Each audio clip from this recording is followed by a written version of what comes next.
They met on a Wednesday evening in the small garden behind Sara's apartment. Not the kind of place a detective and an alien and a half-alien might choose for a consequential meeting, but precisely the right kind, private without being hidden, ordinary without being visible, the sort of place where nothing of significance had ever happened, which made it invisible to those who looked for significance. Mira arrived first. She stood near the iron bench, hands in her pockets, watching the space as data not yet fully read. When Vael came through the gate, she was still.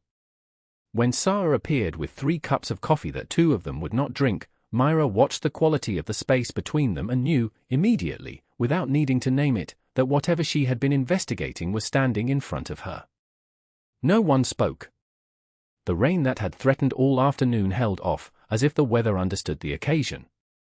Mira said, "I've been watching you for 11 months. Vael said, "I know." She said, "I have evidence connecting you to 9 incidents across 15 years. Anomalous interventions. Children near water. Different names, different faces, but the same." She paused, having no word that was both accurate and believable. The same quality of stillness. Vael looked at her with something that wasn't quite a question.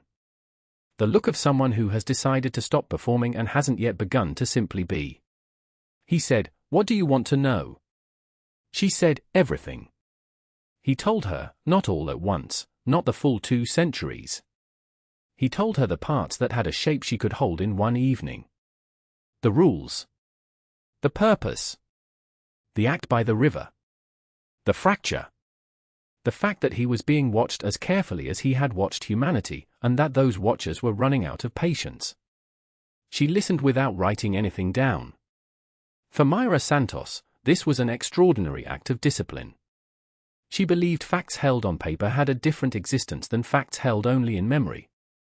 But she understood, with some part of her operating below professional habit, that this was not a case in the sense any of her previous cases had been. This was an event. So large and unprecedented that the notebook in her pocket was the wrong tool entirely. When he finished, she was quiet. Sara refilled her coffee. The garden was dark except for light on the 2nd floor, someone watching television, the pale flutter of a screen through a curtain. Mira asked, "What happens if the council decides the breach has gone too far?" Sara said, before Vael could answer, "They reassign him. New context, new identity, no memory of the last 11 years. She paused. "No memory of me."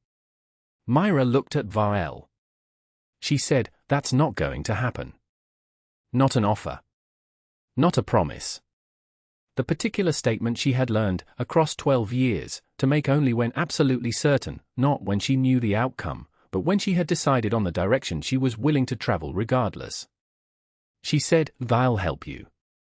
Not because I think you're safe, or because I've decided to trust you, I haven't, entirely. But because that child is alive. And because whatever you are, you chose her." Vael said, "What can a detective do against the council?" She smiled for the first time.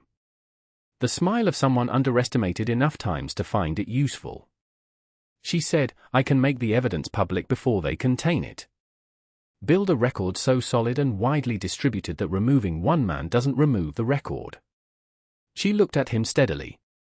"I can make the truth a problem they cannot solve by removing you from it." The 3 of them stood in the dark garden. The television flickered. Sara refilled the cup she had already refilled, because it was something to do with her hands. Vael said, "You understand this is not reversible." Mira said, "I know." She had known since the river. Since the board on her wall and the blue strings and the child with the missing front tooth, alive and unexplained. The irreversibility was not a risk. It was the point.